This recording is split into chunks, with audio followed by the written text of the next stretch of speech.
Tara Mailer joins us this morning in New York. She's a former CIA analyst and a research fellow at the New America Foundation. So, Ms. Mailer, first of all, thank you very much for joining us. Let's talk about this. The intelligence that was released yesterday, Secretary of State Carey described it as having high confidence. He seemed to almost be speaking directly to the skeptics. Can you put in context what high confidence means? Sure, absolutely. I think we saw after the Iraq War and all of the fallout related to intelligence, a number of reforms that went into place, including putting confidence measures on intel assessments. And I think what Carey did yesterday was strategically lay out for the American public the specific pieces of evidence, without getting into the classified realm of information, that justify a response from the administration in response to the use of chemical weapons. So he basically pointed out that we know that the weapons were used, we know that they came from regime-controlled areas into opposition areas, we know the time, we know the precise locations where they hit,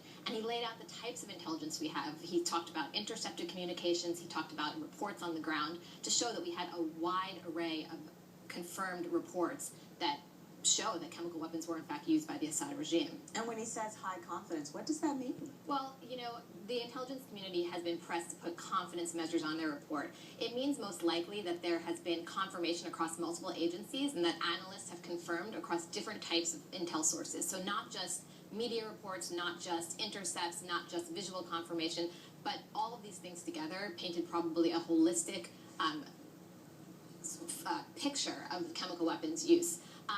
I mean, I've seen the pushback from people in Russia, I've seen the pushback domestically, but until these people pushing back show what evidence they're refuting and why, it's difficult for them to undermine the administration's claim.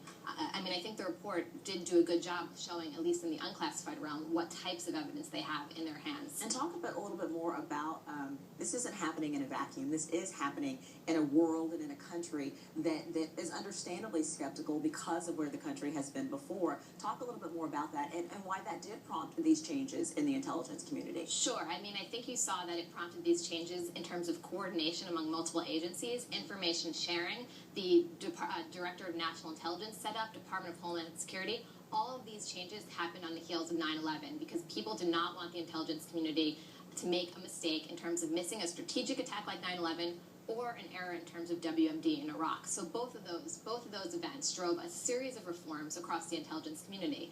And I think you saw Carey yesterday make not just a humanitarian case, not just a strategic security case, not just an emotional case, but really a case that tried to override sort of the biases that we've inherited from the problems from the Iraq situation. And I think the administration is hard-pressed because people are so resistant now because of those intel failures. So I think that was the purpose of getting Carey out for the American public yesterday and making the case across all of these dimensions. Okay, we will have to see what comes next. Tara Mailer, former CIA analyst. Tara, thank you very much. Thank Appreciate you. it. Thanks a lot.